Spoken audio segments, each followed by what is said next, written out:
Kerala grow brand ഔട്ട്ലെറ്റിന്റെ ഉദ്ഘാടനം Chalakudy block panchayat ഓഫീസിൽ നടന്നു. ചാലക്കുടി ബ്ലോക്ക് പഞ്ചായത്ത് കെട്ടിടത്തിൽ ആരംഭിച്ച കേരള ഗ്രോ ബ്രാൻഡ് ഔട്ട്ലെറ്റിന്റെ ഉദ്ഘാടനം MLA സനീഷ് കുമാർ ജോസഫ് നിർവഹിച്ചു. ബ്ലോക്ക് പഞ്ചായത്ത് പ്രസിഡന്റ് വേണു കണ്ടരമഠത്തിൽ അധ്യക്ഷനായി. Principal agriculture officer MP Anu പദ്ധതി വിശദീകരണം നടത്തി. ജില്ലാ പഞ്ചായത്ത് അംഗം ജനീഷ് P. ജോസ്, പഞ്ചായത്ത് പ്രസിഡന്റുമാരായ പ്രിൻസി ഫ്രാൻസിസ്, KP ജെയിംസ് തുടങ്ങിയവർ സംസാരിച്ചു. PK ജേക്കബ് സ്വാഗതവും PV സ്വാതിലക്ഷ്മി നന്ദിയും പറഞ്ഞു.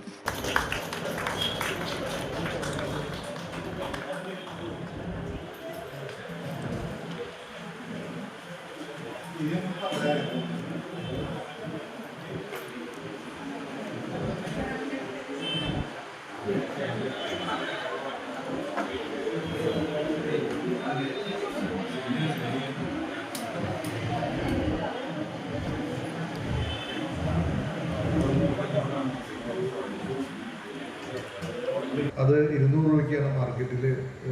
അപ്പോൾ വളരെ ചുരുങ്ങിയ ദിവസം കൊണ്ട് ഇടനിലക്കാരൻ ലാഭം കൊയ്യുന്ന ഒരു സാഹചര്യം. ആ സാഹചര്യം ഇപ്പോൾ പലപ്പോഴും പല കൃഷികളെ കുറിച്ച് ഇവിടെ പ്രിൻസിപ്പൽ കൃഷി ഓഫീസറോട് സൂചിപ്പിച്ചു. സബ്സിഡികൾ കൊണ്ട് മാത്രം നമുക്ക് കാർഷിക മേഖലയിൽ നിലനിൽക്കാനായിട്ട് സാധിക്കില്ല. അങ്ങനെ ഒരു കർഷകൻ്റെ മകനാണ്. നമ്മുടെ അനുഭവം അതാണ്. ഇപ്പോൾ കർഷകശ്രീയിലും അതൊരു കർഷക മാസികയിലൊക്കെ കണ്ട് ശ്രീനിവാസൻ അക്വാപോണിക്സിൽ കൃഷി ചെയ്യുന്നു എന്നുകൊണ്ട് വീട്ടിൽ അക്വാപോണിക്സ് തുടങ്ങിയ ആളാണ് ഞങ്ങളുടെ വീട്ടിൽ.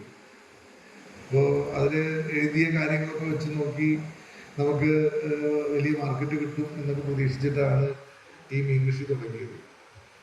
8 ലക്ഷം രൂപയോളം ചിലവ് വന്നു. അതിൻ്റെ കുടുംബങ്ങൾക്കും സബ്സിഡി കുറച്ച് സർക്കാരിന് കിട്ടി. പക്ഷേ യഥാർത്ഥത്തിലുള്ള വസ്തുത എന്താണ്? അത് നമ്മൾ അക്വാപോണിക്സ് ഉപയോഗിച്ച് കൃഷി ചെയ്യുമ്പോൾ 24 hours കറണ്ട് ചിലവ് ആവശ്യമാണ്.